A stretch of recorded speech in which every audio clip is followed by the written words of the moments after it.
What's up, people? This is Nature Girl 30 here, and Ventekid actually sent me a question a little while ago, maybe about a week ago, about who I believe was the most impressive World Heavyweight Champions of all time. Now, my whole list that I actually did come up with, it was very difficult to come up with. But this is pretty much World Heavyweight Championship holders. It's not for a particular brand like the ROH World Championship or the WWE Championship. This is for World Heavyweight Champions only. What this belt defines as a World Heavyweight Champion and also what it meant. Because the World Heavyweight Championship has been around for a very long time. So pretty much this list is only for those holders only. Now, my rules for this is going to be World Heavyweight Champions only. I did mention their title reigns as well as the match, and possibly their progression may be a little bit in there, but don't quote me on that. This is pretty much what I consider as a fan to be the top 10 of this list. So, Ventekid, I hope this answers your question, and I'm gonna actually let you guys know exactly what's on my list. Alright, starting off at number 10 is The Big Show. Now, I put The Big Show on this list because he just won the belt at Hell in a Cell versus Sheamus, which was the most impressive match I have ever seen in my entire life. These guys literally did bring the pain, as well as Sheamus being as tough as he is.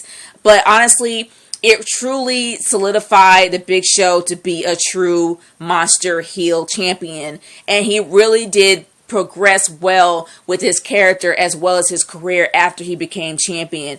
But he actually did hold it for 13 days so far and is still continuing, and he won at Hell in a Cell versus Sheamus. But I really do feel like it really did define his career as a monster heel when he actually did win this title. Now, moving on from there is Sheamus with 210 days in his title reign, and he won it at WrestleMania 28 against Daniel Bryan. Now, he's the one that kind of emphasized the whole 18-second thing, and pretty much that is something that's going to always be solidified in WWE history.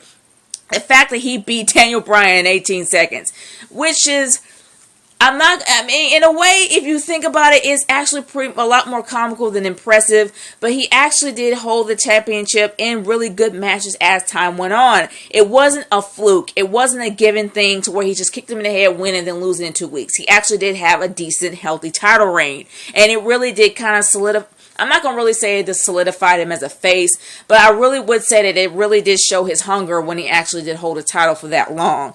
But anyway, moving on from there to number 8. Now, I may have a lot of haters that's not going to really like the fact that I put this guy at number 8.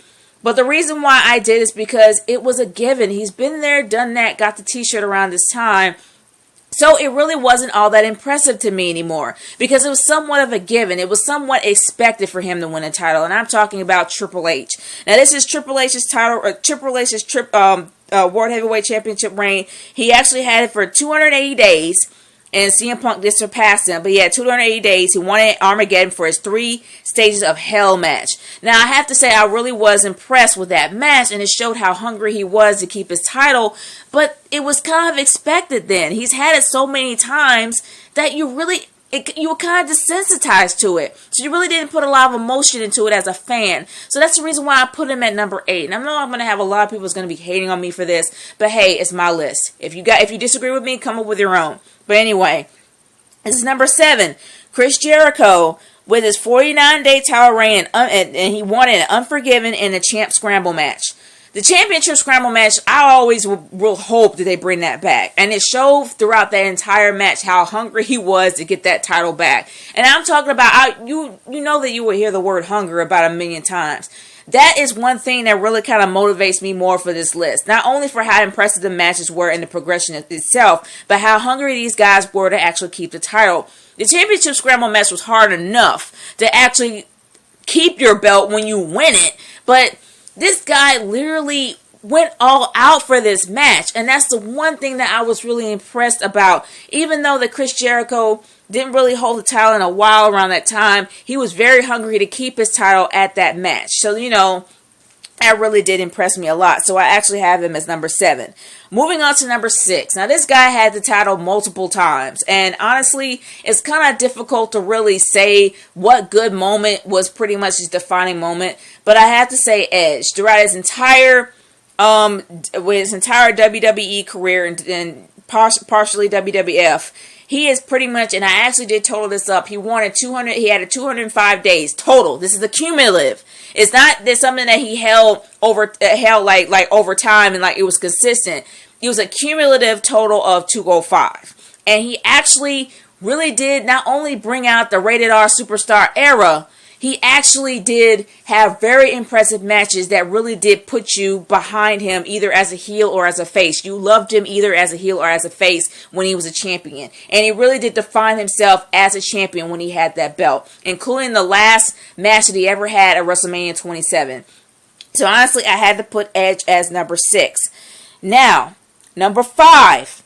Now, a lot of people may not really like this either, but honestly, he had to be on my list because this would pretty much define him clearly as a heel, and it continued as he went on. This is Daniel Bryan. Daniel Bryan came fresh out of ROH, and he was a guy that was really honorable. He was pretty much like the shorter version of Hulk Hogan.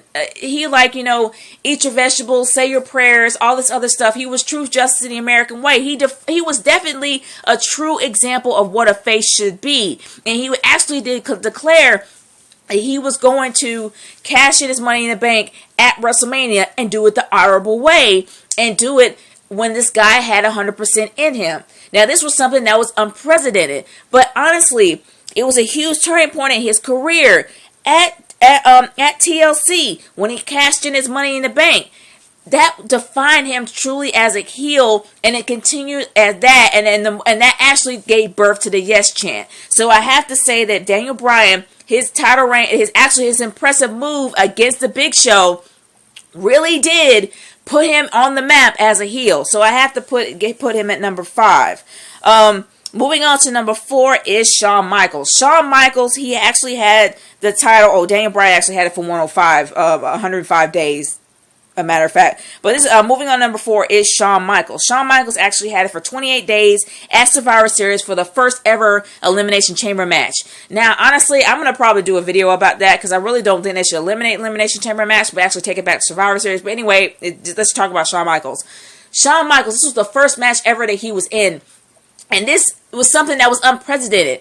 No one's ever been in matches like this before. No one knew what to expect. Shawn Michaels gave it his all. He definitely put his heart, soul, blood, sweat, and tears into that match to get that title, especially the fact he hasn't won it in a while. He ended up losing it, I think, against Triple H, if I can remember. But anyway, I actually have him as number 4.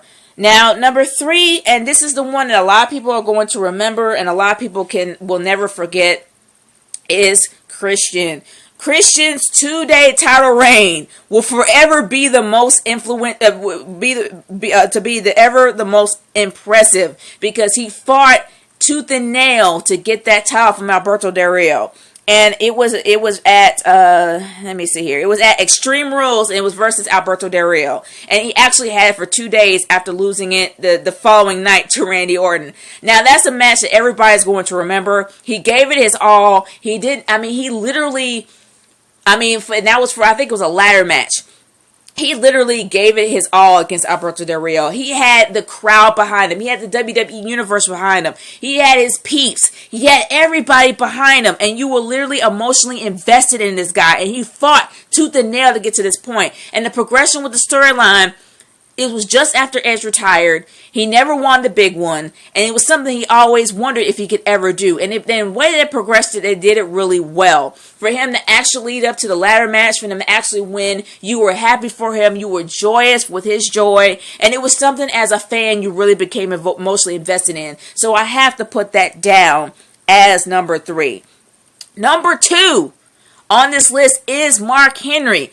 That match that he had against Randy Orton at the Night of Champions defined him as a monster heel. It took him to the stratosphere. Not only that, it impressed a lot of people watching him. He was literally a ratings puller. He made the ratings go up when he was a monster heel. He not only scared people at Raw, but he scared people on SmackDown. His title reign was healthy and strong. Nobody could defeat him except for the Big Show. But honestly, I really do feel that match that he had with the Big Show several times was highly impressive. And even though the Big Show lost a few of the matches he had against Mark Henry, he was an impressive title holder. So that, and it defined him as a monster heel when he actually did have the belt. So I'm actually going to put him on this list for at number 2. Now, number 1, not a lot of people are going to like this.